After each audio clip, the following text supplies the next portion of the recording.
आज का पहला पाठ प्रेरित चरित्र अध्याय 11 पद संख्या 1 से 18। ईश्वर ने गैर यहूदियों को भी यह वरदान दिया कि वे उसकी ओर अभिमुख होकर जीवन प्राप्त करें। प्रेरितों तथा यहूदिया के भाइयों को यह पता चला कि गैर यहूदियों ने भी ईश्वर का वचन स्वीकार किया है। जब पेतरुस यरूशलेम पहुंचा तो यहूदी विश्वासियों ने उसकी आलोचना करते हुए कहा, आपने गैर यहूदियों के घर में प्रवेश किया और उनके साथ भोजन किया। इस पर पेतरुस ने क्रम से सारी बातें समझाते हुए कहा, मैं युप्पे नगर में प्रार्थना करते समय आत्मा से आविष्ट हो गया। मैंने देखा कि लंबी चौड़ी चादर जैसी कोई चीज स्वर्ग से उतर रही है और उसके 4 कोने मेरे पास पृथ्वी पर रखे जा रहे हैं। मैंने उस पर दृष्टि गड़ाकर देखा कि उसमें पृथ्वी के चौपाई, जंगली जानवर, रेंगने वाले जीव जंतु और आकाश के पक्षी हैं। मुझे एक वाणी यह कहते हुए सुनाई पड़ी, पेतरुस उठो, मारो और खाओ।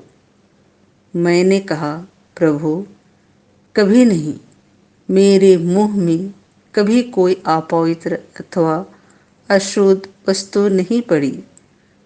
उत्तर में स्वर्ग में से दूसरी बार यह वाणी सुनाई पड़ी, ईश्वर ने जिसे शुद्ध घोषित किया, तुम उसे अशुद्ध मत कहो।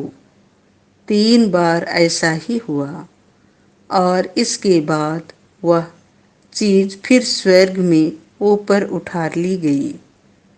उसी समय कैसरिया से मेरे पास भेजे हुए 3 आदमी उस घर के सामने आ पहुंचे जहां मैं ठहरा हुआ था।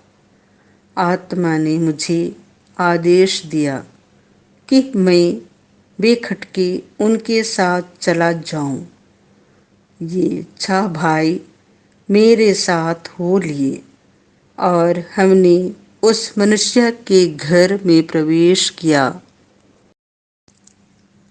उसने हमें बताया कि उसने अपने यहाँ एक स्वर्गदूत को देखा जिसने उससे यह कहा, आदमियों को योप्पे भेजिए और सिमोन को, जो पेतरुस कहलाता है, बुलाइए। वह जो शिक्षा सुनाएगा उसके द्वारा आपको और आपके सारे परिवार को मुक्ति प्राप्त होगी। मैंने बोलना आरंभ किया ही था कि पवित्र आत्मा उन लोगों पर उतरा जैसे कि वह प्रारंभ में हम पर उतरा था।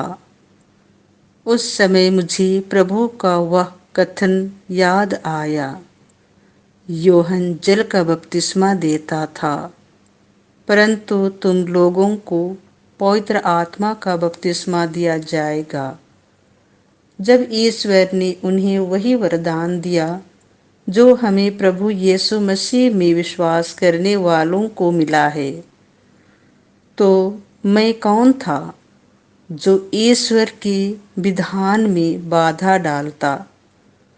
ये बातें सुनकर वे शांत हो गए और यह कहते हुए ईश्वर की स्तुति करने लगे। ईश्वर ने गैर यहूदियों को भी यह वरदान दिया कि वे उसकी ओर अभिमुख होकर जीवन प्राप्त करें। यह प्रभु की वाणी है। संत यूहन्ना के अनुसार पवित्र सुसमाचार अध्याय 10 पद संख्या 1 से 10। भेड़शाला का द्वार मैं हूँ। यीशु ने यह कहा, मैं तुम लोगों से कह देता हूँ, जो फाटक से भेड़शाला में प्रवेश नहीं करता बल्कि दूसरे रास्ते से चढ़कर आता है, वह चोर और डाकू है। जो फाटक से प्रवेश करता है वही भेड़ों का गड़ेरिया है और उसके लिए दरवान फाटक खोल देता है। भेड़ें उसकी आवाज़ पहचानती हैं। वह नाम ले लेकर अपनी भेड़ों को बुलाता और बाहर ले जाता है। अपनी भेड़ों को बाहर निकाल लेने के बाद वह उनके आगे आगे चलता है और वे उसके पीछे पीछे आती हैं, क्योंकि वे उसकी आवाज़ पहचानती हैं। वे अपरिचित के पीछे पीछे नहीं चलेंगी, वे तो उससे भाग जाएंगी, क्योंकि वे अपरिचितों की आवाज़ नहीं पहचानती। यीशु ने उन्हें यह दृष्टांत सुनाया, किंतु वे नहीं समझे कि वह उनसे क्या कह रहे हैं। यीशु ने फिर उनसे कहा, मैं तुम लोगों से कह देता हूँ, भेड़शाला का द्वार मैं हूँ। जो मुझसे पहले आए वे सब चोर और डाकू हैं, किंतु भेड़ों ने उनकी नहीं सुनी। मैं ही द्वार हूँ। यदि कोई मुझसे होकर प्रवेश करे तो उसे मुक्ति प्राप्त होगी। वह भीतर बाहर आया जाया करेगा और उसे चारागाह मिलेगा। चोर केवल चुराने, मारने और नष्ट करने आता है।